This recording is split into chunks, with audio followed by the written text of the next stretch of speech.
भक्तिमय भजन सुनने के लिए सब्सक्राइब करें हमारा YouTube चैनल भक्ति भजन सागर। नई वीडियोस देखने के लिए बेल आइकन पर क्लिक करें। माँ दुर्गा जी की तीसरी शक्ति का नाम चंद्र घंटा है। नवरात्रि उपासना में तीसरे दिन इन्हीं के विग्रह का पूजन आराधन किया जाता है। इनका यह स्वरूप परम शांतिदायक और कल्याणकारी है।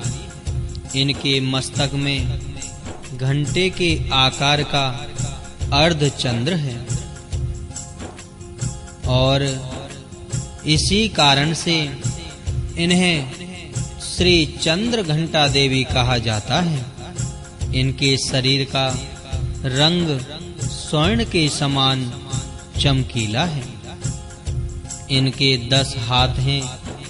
इनके 10 हाथों में खड्ग आदि चमकीला है। शस्त्र तथा बाण आदि अस्त्र विभूषित हैं। इनका वाहन सिंह है। इनकी मुद्रा युद्ध के लिए उद्यत रहने की होती है। इनके घंटे की सी भयानक चंड ध्वनि से अत्याचारी दानव, दैत्य, राक्षस सदैव प्रकंपित रहते हैं।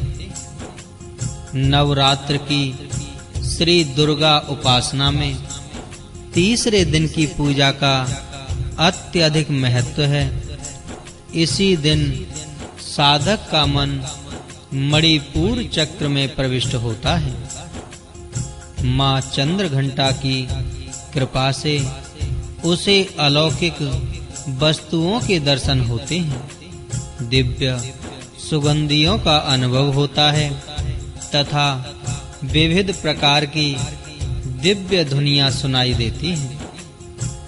ये क्षण साधक के लिए अत्यंत सावधान रहने के होते हैं। माँ चंद्र घंटा की कृपा से साधक के समस्त पाप और बाधाएं विनष्ट हो जाती हैं। इनकी आराधना सद्यः फलदायी है। इनकी मुद्रा सदैव युद्ध के लिए अभिमुख रहने की होती है। अतः भक्तों के कष्ट का निवारण ये अत्यंत शीघ्र कर देती हैं। इनका वाहन सिंह है।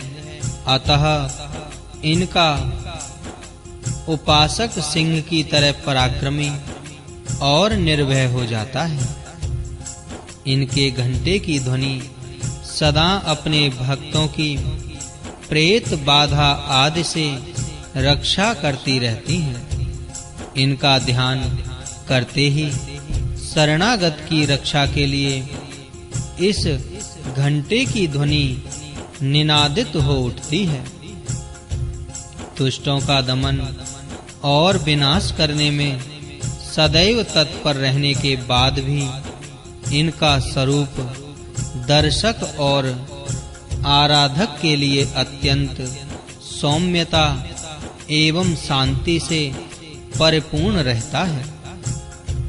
इनकी आराधना से प्राप्त होने वाला एक बहुत बड़ा सद्गुण यह भी है कि साधक में वीरता, निर्भयता के साथ ही सौम्यता एवं विनम्रता का भी विकास होता है। उसके मुख, नेत्र तथा संपूर्ण काया में कांति गुण की वृद्धि होती है। स्वर में दिव्य अलौकिक माधुर्य का समावेश हो जाता है। माँ चंद्र घंटा के भक्त और उपासक जहां भी जाते हैं, लोग उन्हें देखकर शांति और सुख का अनुभव करते हैं। ऐसे साधक के शरीर से दिव्य प्रकाश युक्त परमाणुओं का अदृश्य विकिरण होता रहता है। यह दिव्य क्रिया साधारण चक्षुओं से दिखलाई नहीं देती, किंतु साधक और उसके संपर्क में आने वाले लोग इस बात का अनुभव भली भांति करते रहते हैं। हमें चाहिए कि अपने मन, वचन, कर्म एवं काया को विहित विधि विधान के अनुसार पूर्णतः परिशुद्ध एवं पवित्र करके माँ चंद्रघंटा के शरणागत होकर उनकी उपासना आराधना में तत्पर हों। उनकी उपासना से हम समस्त सांसारिक कष्टों से विमुक्त होकर सहज ही परम पद के अधिकारी बन सकते हैं।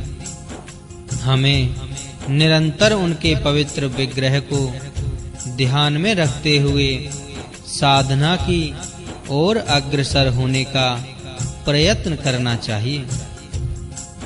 इनका ध्यान हमारे इहलोक और परलोक दोनों के लिए परम कल्याणकारी और सद्गति को देने वाला है।